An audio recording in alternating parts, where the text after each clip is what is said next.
ओम नमः शिवाय। आज का अध्याय है शिवलिंग की स्थापना, उसके लक्षण और पूजन की विधि का वर्णन तथा शिव पद की प्राप्ति कराने वाले सत्कर्मों का विवेचन। ऋषियों ने पूछा, सूत जी, शिवलिंग की स्थापना कैसे करनी चाहिए? उसके लक्षण क्या हैं? उसकी पूजा कैसे करनी चाहिए? किस देश काल में करनी चाहिए और किस द्रव्य के द्वारा उसका निर्माण होना चाहिए? सूत जी उन्हें बताते हैं और कहते हैं, अनुकूल एवं शुभ समय में किसी पवित्र तीर्थ में, नदी आदि के तट पर अपनी रुचि के अनुसार ऐसी जगह शिवलिंग की स्थापना करनी चाहिए जहाँ नित्य पूजन हो सके। पार्थिव द्रव्य से, जलमय द्रव्य से अथवा तेजस पदार्थ से अपनी रुचि के अनुसार कल्पोक्त लक्षणों से युक्त शिवलिंग का निर्माण करके उसकी पूजा करने से उपासक को उस पूजन का पूरा पूरा फल प्राप्त होता है।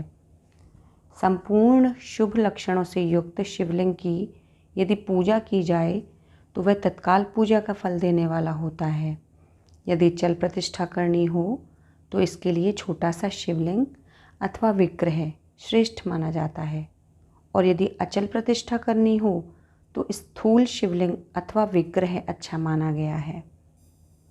उत्तम लक्षणों से युक्त शिवलिंग की पीठ सहित स्थापना करनी चाहिए। शिवलिंग का पीठ मंडलाकार, चौकोर, त्रिकोण अथवा खाट के पाए की भांति ऊपर नीचे मोटा और बीच में पतला होना चाहिए।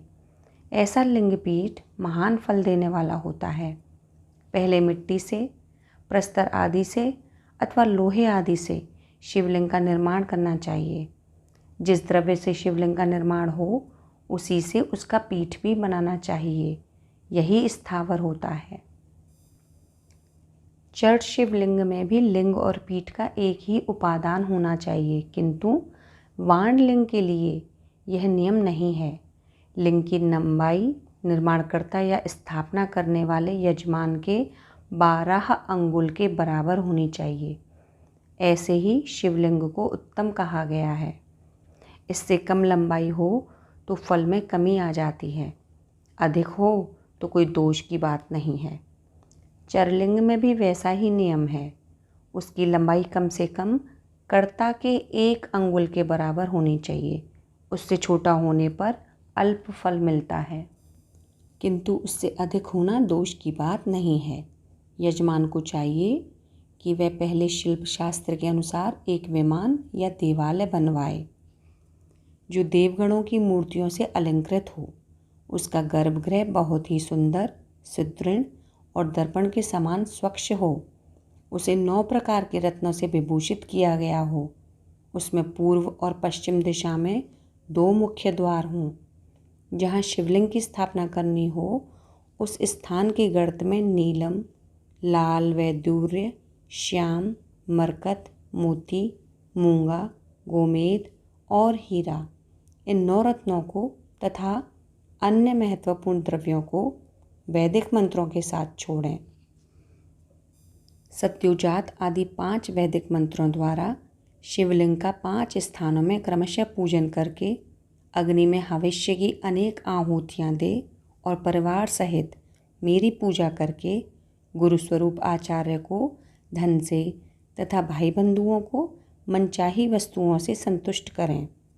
याचकों को जड़ अर्थात सुवर्ण, ग्रह एवं भू संपत्ति तथा चेतन अर्थात गौ आदि वैभव प्रदान करें।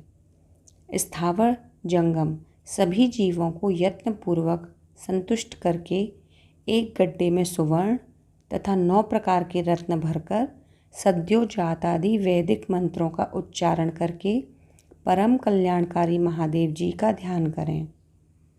तत्पश्चात नाद घोष से युक्त महामंत्र ओंकार का उच्चारण करके उक्त गड्ढे में शिवलिंग की स्थापना करके उसे पीठ से संयुक्त करें। इस प्रकार पीठ युक्त लिंग की स्थापना करके उसे नित्य लेप से जोड़कर स्थिर करें। नित्य लेप से तात्पर्य है दीर्घकाल तक टिके रहने वाले मसाला। इसी प्रकार वहाँ परम सुंदर वीर अर्थात मूर्ति की भी स्थापना करनी चाहिए। सारांश यह है कि भूमि संस्कार आदि की सारी विधि जैसी लिंग प्रतिष्ठा के लिए कही गई है, वैसी ही मूर्ति प्रतिष्ठा के लिए भी समझनी चाहिए। अंतर इतना ही है कि लिंग प्रतिष्ठा के लिए प्रणव मंत्र के उच्चारण का विधान है, परंतु वेद अर्थात मूर्ति की प्रतिष्ठा पंचाक्षर मंत्र से करनी चाहिए। जहाँ लिंग की प्रतिष्ठा हुई है वहाँ भी उत्सव के लिए बाहर सवारी निकालने आदि के निमित्त वीर को रखना आवश्यक है। वीर को बाहर से भी लिया जा सकता है, उसे गुरुजनों से ग्रहण करें। बाह्य वीर वही लेने योग्य है जो साधु पुरुषों द्वारा पूजित हो। इस प्रकार लिंग में और वीर में भी की हुई महादेव जी की पूजा शिवपद प्रदान करने वाली होती है। स्थावर और जंगम के भेद से लिंग भी दो प्रकार का कहा गया है। वृक्षलता आदि को स्थावर लिंग कहते हैं और कृमि कीट आदि को जंगम लिंग। स्थावर लिंग की सींचने आदि के द्वारा सेवा करनी चाहिए और जंगम लिंग को आहार एवं जल आदि देकर तृप्त करना उचित है। उन स्थावर जंगम जीवों को सुख पहुँचाने में अनुरक्त होना भगवान शिव का पूजन है, ऐसा विद्वान पुरुष मानते हैं। इस तरह महालिंग की स्थापना करके विविध उपचारों द्वारा उसका पूजन करें। अपनी शक्ति के अनुसार नित्य पूजा करनी चाहिए तथा देवालय के पास ध्वजारोपण आदि करना चाहिए।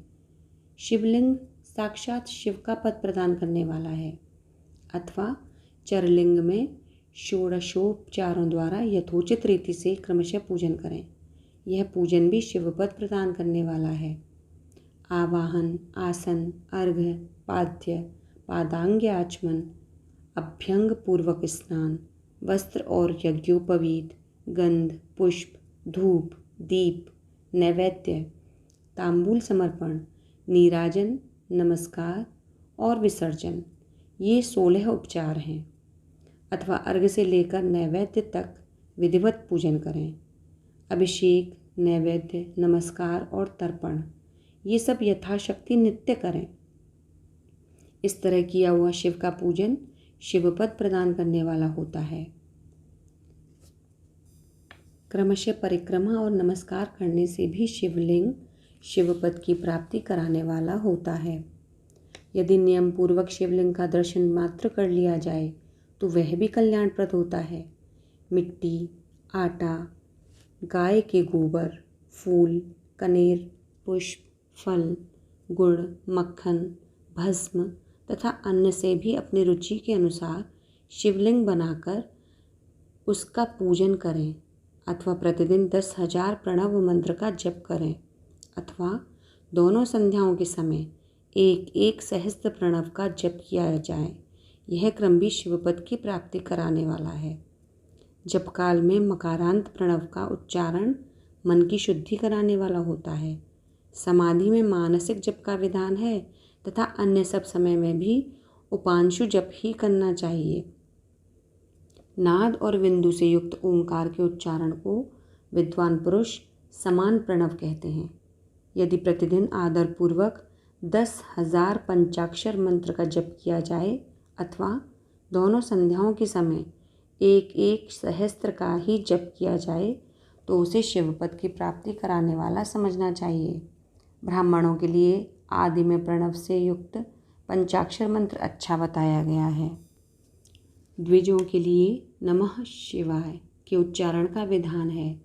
द्विजेतरों के लिए अंत में नमः पद के प्रयोग की विधि है, अर्थात वे शिवाय नमः इस मंत्र का उच्चारण करें।